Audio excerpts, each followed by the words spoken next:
Ay nakihopat nyapat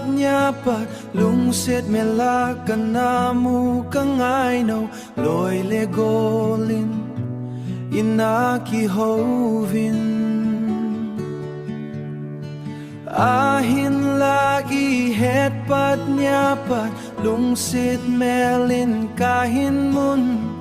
lungsit katsan satu nahitay lungsit hin ven chung to ni so lai sia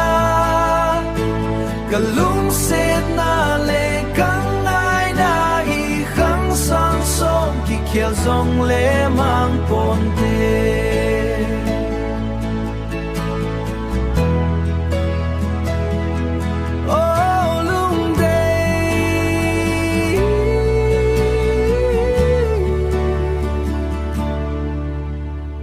lungsit na tim thu kahin leonin lungsit dang kanay nom tapoy nay natin lahin kumtampi at sinungin manjavir na hay din la kumtampi at sinungin lungsit dang nay nanay kumtay lungsit hin ven chung to ni so lai sia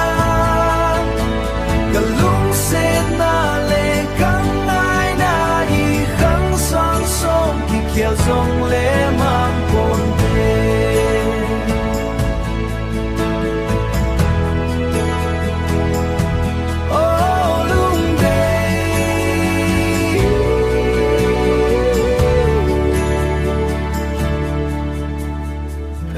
Bakalaw ding hamlung day nang kalungsit na lekang ay nahi